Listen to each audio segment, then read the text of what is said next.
So I am actually getting ready for my interview. I actually just laid out all my stuff here. As you can hear my dishwasher, which I'm gonna turn that off. And I'm gonna have any noises turned off. But right now I just wanted you guys to see. So I'm setting up everything. I have my resume, I have notes, I have questions, I have everything. I have my phone in front of me set up here. So once they come on, I'm gonna try to let you see a little bit of my interview today. So I'm hoping I do well. But this is my next step of the day, and then back to that normal family business. Yeah, I was here and I don't know it. I didn't know if it was working, so I disconnected and got back on because I wasn't sure if it connected or not. My filter Okay. messing up. Oh, that's okay.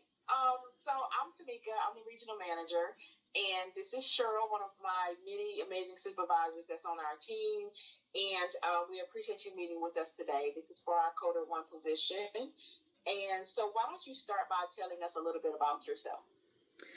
So a little bit about me. I currently have been working in the healthcare field altogether since 2016. I started out as a CNA 1 and then a CNA 2. Then I went back and got my certified peer support specialist. And I got my medical billing and coding degree in December of 22. And then I recently just finished with my medical auditor degree in May of 25. And outside of that, I have worked in home health, hospice, rehab, nursing homes, hospitals, and I currently work at a doctor's office as a patient access rep. Okay. And you're in Washington? Yes, Or ma'am. you work out at the ECU Health in Washington? Yes. Okay. Okay. How long have you been with ECU Health? About a year and a half. Okay. I worked there for 16 years. Oh, you did? Did you enjoy it? My husband still works there. So yeah, I'm in Greenville, North Carolina. So he worked there for 16. I worked there for 16. He's going on 20, 19 or 20. Yeah. Okay. Yes, So yeah, I ma'am. loved it. I loved it. I loved it when I worked there. But career opportunity. So I took this and it was great. Right. Right. And that's Um, that's kind of me. yeah, yeah. So tell me, look, my pins got stuck in my hair. Where did you get your coding education? From Pitt Community College. Okay. Okay. So you're on our local AAPC. Is that where you saw I me am. posted? Yes, ma'am. Okay. That's great. All right. So while you were doing your education, what did you find that you liked most about coding, and what did you find the most challenging? Uh, Honestly, the most challenging. I'm gonna start with that question. I think all of it is challenging. Because you just have to understand what you're doing, and like they say, accurate documentation is key in order to when you do claims, you want to get paid. So I want to get paid. You know what I mean? So we need to know what we're doing, and I think just for that, it's challenging, but it makes me have to think more, to learn more, to know what I can do. And sorry about this filter keep going in and out. But that's pretty much with the challenging part. I think it's all challenging, but it keeps your mind going because everything is going to constantly keep changing in healthcare field, no matter what. And what I like about it most is, I mean, it's just, it sticks with the healthcare that I like healthcare overall. And then it's just something different outside of what I'm doing. And I finally was able to get a degree in something. So I feel good about that part. And that's kind of what I like about the coding. I can't really speak on everything about coding because I physically haven't been able to work with it.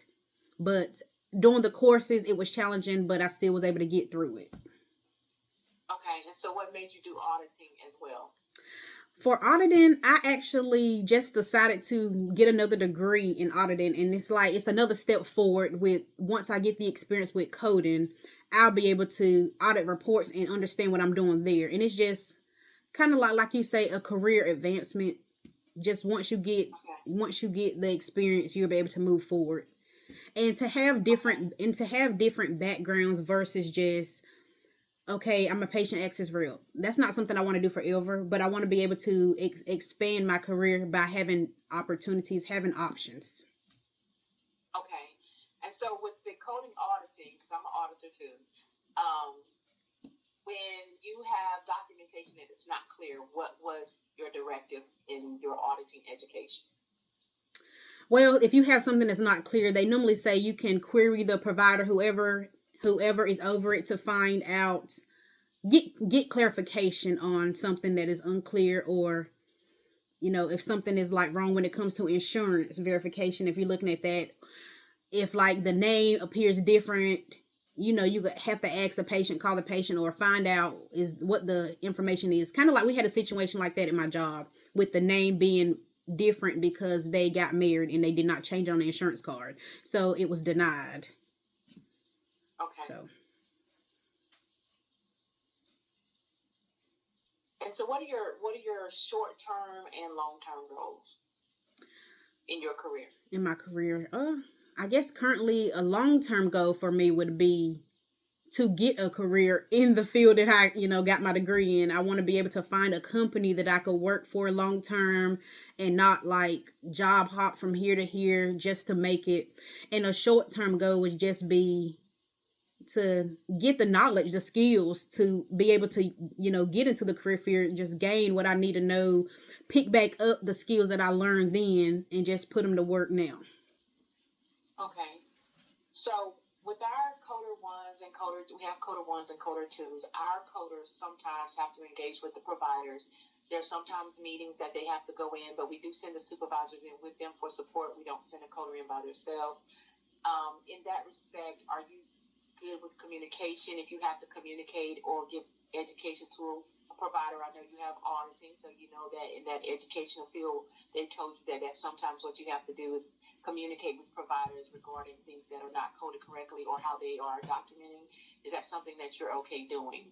I am. I feel like I can do it, and I'm a talker. I'm able to communicate and talk, and I even do that now in my current role. Talk to providers every day, face to face. Anyway. Yeah. Okay. Okay. So how do you handle constructive criticism or feedback? Now for me, I guess it depends on how you come off. If you like snobby about it, then that might not sit too well. But if you come off it and I understand and I say, okay, I know I didn't do that right, or yeah, I might need a little work in that area, then I'll take, it's no problem, because if I know within myself, okay, they right, I missed that. Then that's something to learn from and be like, okay, they just trying to help me out. This is my job, this is my career. Do I want to keep this job? I better listen. So I feel like for me, I'm okay with constructive criticism, and long as people could come at you in a professional manner and respectful way and just say, look, we noticed this on your documentation, this is not accurate, or this code is, it was about there, but it's wrong. You might need to fix that or work on this, or maybe you need to go refresher on this part or something. If they come at me in a respectful way and they give me resources to say, okay, maybe you could go back over here and refresh on this area, that's okay. But like if somebody they expect you to know it, then I feel like, I don't know. I might be like a little hesitant, but I guess that just comes with the territory, right? And are you open to learning new things? Do you handle learning new things well? Do you handle change well? I think I do. Yes, ma'am. Because as I mentioned before, healthcare is always going to keep changing. Nothing is going to stay the same. So you have to be open to learning. Yeah. Yeah, we're in this career field. We have to be used to change. Right. It has to be something new to. Yeah. Right. Okay, Cheryl, you can come in and I'll come back. Sure. Thank you. It's nice to meet you. You too. Sierra. Yeah, thank you. Kind of piggybacking on what Tamika just asked you, how would you handle in a team environment? You come across as very much a people person. How do you handle negativity? Kind of the same way as, I guess, constructive criticism. If you say negativity, like they're just being negative, or like if you've got, if you're on a team huddle and information's presented and team members are being negative about it, not taking it, in a positive manner, or you come into the team and, you've got somebody chewing at your ear. How do you handle that? Do you distance yourself from it? Do you feed into it? How do you do? Well, me personally, I stick to myself when it comes to that, because I actually hear that now at my job, a lot of negativity, because ECU is always changing their policies. And we have a lot of people now who, we have new systems in place right now that they're doing. And we have people now who are like, oh my God, this is more work, da da da da. And I just kind of stick to myself, it's the job, it's going to happen. We can't do nothing about it. Ain't no point in complaining, because when we complain, you just making your life harder, your day harder. And I just feel like you just got to move on, because it's going to, whether you like it or not, it's going to happen. It's the company's policy. That's what they want. They telling you about it. So just take it as is. That's the way I handle it. And I normally won't feed into it. I just kind of sit there and let them complain or rant or whatever. And I mean, if I got to adjust and learn how to do it, then that's what I got to do. Okay. All right, good. What kind of learning style do you have? Are you more hands-on? Do you like, if you were to come into a role here, you'd be paired with a coder and a supervisor and whatnot, to be shown your assignments and in the process. What is your learning style? I am a hands-on learner. Like, once you show me and then you let me do it, I believe I kind of catch on that way. Once I'm shown and you guide me in direction, okay, this is the software we use, this is where you go. If you need to do this, point it out step by step by step. And then you say, hey, are you able to kind of take on? And then I'll just see what I can do, and I think like that, you show me and then let me do it. Okay. What kind of team are you looking to join? Like the dynamics. What kind of dynamics are you looking for in co-workers, supervisor, all of that, organization? Well, I'm hoping a team that is supportive and understanding, and someone, like, if I do lack knowledge in one area, I'm hoping a team is able to break it down, sit down with me, help me get on the same page as them with understanding. Due to the fact that, like I say, I am a new coder. I've never been in the field before, so I don't know what to expect with you guys.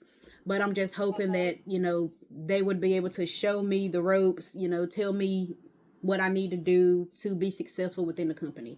And not just like throw you out here and expect, because you went to school, you just need to know what to do.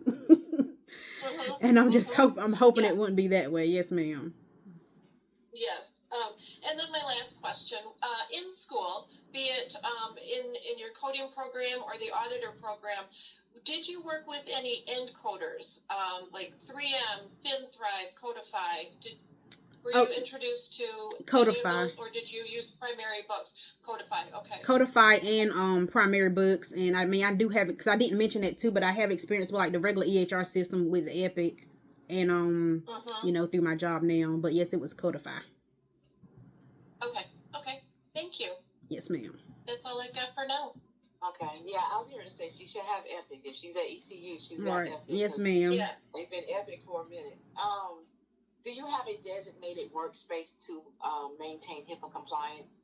Because this is a fully remote job, so just making sure you have a designated workspace. I do, yes, ma'am. And then normally when I do work, I'm here alone, so there's nobody in the house with me at all. Okay. And what do you feel like you can bring to this role? I'm hoping to be able to bring at least education, my knowledge, my skills, my motivation and determination, because I've been, applying everywhere, and I've been trying to stay up to date on what's going on with the code. And even I'm not using it, but like you say, AAPC website, and then even with the local chapter, trying to stay up to date with the CEU. So even with not being in the field right now, I've been trying not to lose everything I've gained, even though I haven't been able to physically use it. What do you feel like your strengths are? I feel like strengths would be my personality. Like, I feel like I'm a people person, and I am a quick learner. I feel like I say, long as I'm taught or trained, I feel like I can grasp the material quite quickly. And like I say again, I guess a strength would be I'm motivated to get the job done. Okay. And do you have any questions for us? I do. So if I'm offered the job, how soon would I know about it, or? I plan on making my decision by end of next week. Okay. And also, do you have coding metrics? Like how many? We do. We have productivity and we have quality. So our coders are required to have a 95% accuracy. And for productivity, it would depend on the work queue that you're in. So if you're just doing E&M only, it's 160 a day. I know it sounds like a lot, but it's doable. If it's E&M and minor procedures, it's 80. And if you're doing surgical, which you wouldn't do with the coder one, it's 50. Okay. So now with someone starting out new, would it be like a slower pace, or you just kind of like what everybody else is doing, you just need to start out with what they're doing? No, any job, and I tell this to my students because I teach coding as well. Any job that you start, there's a probationary period, right? So that's normally 90 days. And during your probationary period, you should not be required to have the same metrics as a coder that's seasoned and experienced. So you will have a learning curve. This is where you will be paired and be trained. So you won't be on that full metric when you start. You will have a learning curve. You will have a grace period. We will train you and make sure that you're prepared before we release you into the work queue. Okay, gotcha. And also, when it comes to being full time, how does it work? Like, if you need days off or anything like that, or emergencies, or You have PTO, you can put that request in. We're very flexible. We try to be with our staff. So you would have PTO that you would just put in a request in the system, and your supervisor would approve. Or if she can't approve, which we normally don't, decline it if we can. She would discuss that with you, but she would approve it through the system. and how soon do you get PTO? I think you guys accrue it. I'm salary, so I'm not sure. Sure, they accrue it like bi-weekly, correct? You accrue bi-weekly, and I believe, I'm not 100%, but I'm fairly certain that you do start accruing upon hire. And then it's based on, it's kind of tiered. So you accrue, let's just say maybe 5 hours every pay period. We get paid every other week, bi-weekly.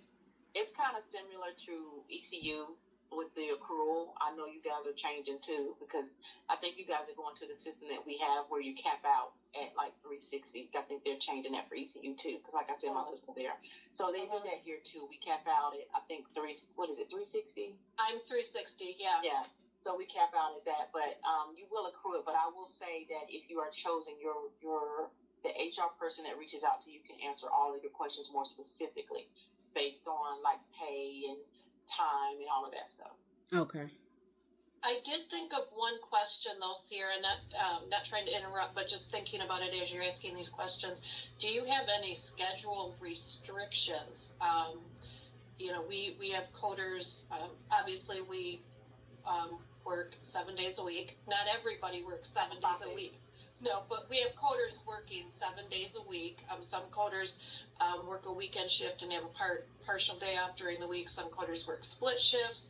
As Tamika said, we are flexible. Do you have any schedule restrictions or times of day or days of the week that you are not available to work?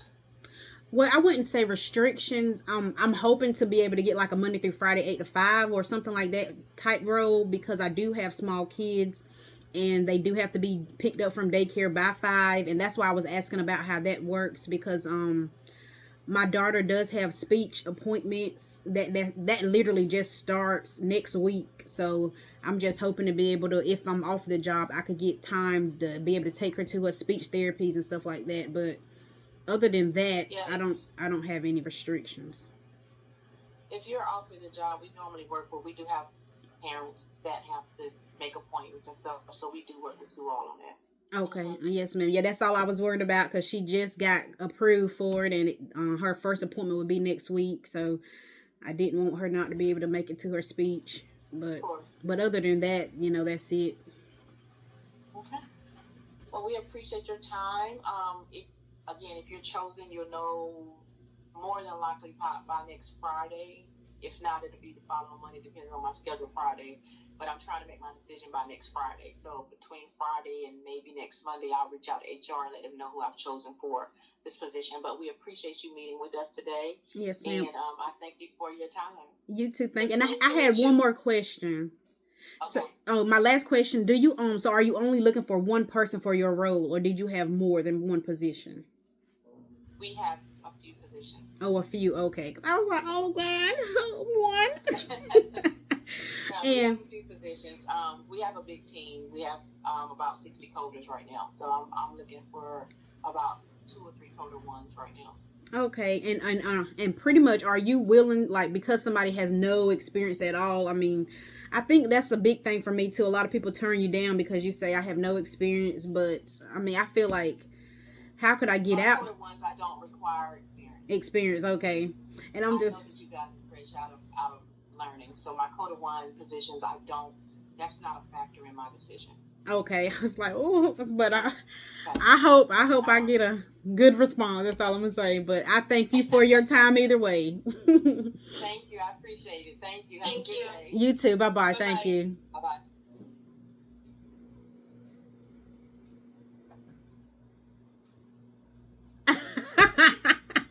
Guys, what y'all think, man? I am nervous as crap. So you saw the interview, you heard the questions, you heard what I did. So what you think? I mean, you tell me. Do I need a job? Should I get the job? Or now, would you hire me? For real, for real. Would you hire me?